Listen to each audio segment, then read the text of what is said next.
আর্থিক হত্যাকাণ্ডের বিরুদ্ধে সমস্ত মানুষ রাখো, আর্থিক হত্যাকাণ্ডের বিরুদ্ধে সমস্ত মানুষ রাখো, আর্থিক হত্যাকাণ্ডে প্রকৃত দোষীদের শাস্তি হবে না কেন পুলিশ প্রশাসন জবাব চাই, জবাব দাও।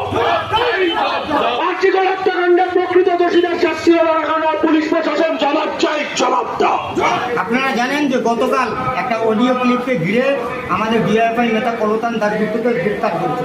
গোটা রাজ্যের মানুষ জানে 9 তারিখ থেকে যখন অ্যাম্বুলেন্স আসছে ডিআইএফআই কর্মীরা, ছাত্রযুব কর্মীরা সেই নির্যাতিতা এবং খুন হয়েছিলেন যে তিলোত্তমা, তার দেহ আটকে যখন গোটা রাজ্যের মানুষের সামনে ঘটনাটাকে এনেছিলেন, সেদিন থেকে ষড়যন্ত্র হচ্ছে এবং ষড়যন্ত্রের স্বরূপ আমাদের নেতা কলতান দাশগুপ্তকে গ্রেপ্তার করেছে। জাল অডিও ক্লিপ কুণাল ঘোষের নেতৃত্বে এবং রাজ্যের মুখ্যমন্ত্রীর নেতৃত্বে এই অডিও ক্লিপকে ঘিরেই কলতান দাশগুপ্তকে গ্রেপ্তার করেছে। ষড়যন্ত্র, গভীর ষড়যন্ত্র, সেটা মানুষের সামনে আসবে একদিন।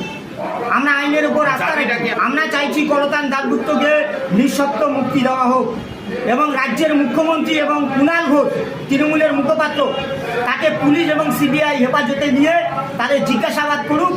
তাহলেই হচ্ছে আরজিকরের ঘটনা এবং কলতান দাশগুপ্তকে নিয়ে যে গভীর ষড়যন্ত্র সেটা সামনে আসবে। একদম পরিষ্কার গোটা রাজ্যের মানুষের সামনে এই নির্লজ্জ প্রশাসনের চেহারা, রাজ্যের মুখ্যমন্ত্রী যে ষড়যন্ত্র, রাজ্যের মুখ্যমন্ত্রীর মুখোশ খুলে দিয়েছিল কলতান দাশগুপ্ত, মীনাক্ষী মুখার্জিরা।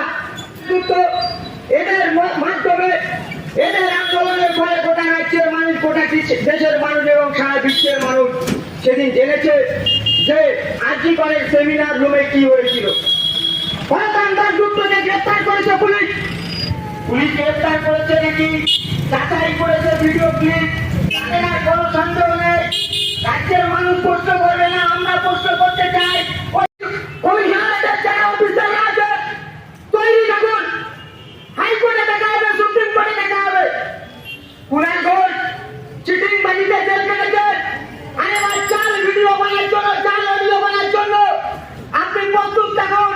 আপনাকে আবার ওই জেলের ভাত খেতে হবে, জেলের ভাত খেতে হবে। আমরা ডিআইএফআই ছেড়ে দিয়ে কথা বলবো না।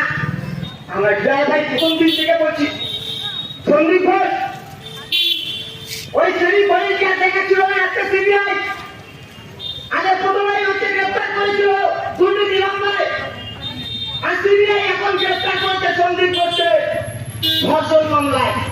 আমরা বলছি নির্মল মাঝির ছেলে কেন গ্রেপ্তার হবে না, কেন কালীঘাটের পুলিশে আটকা যাবে না?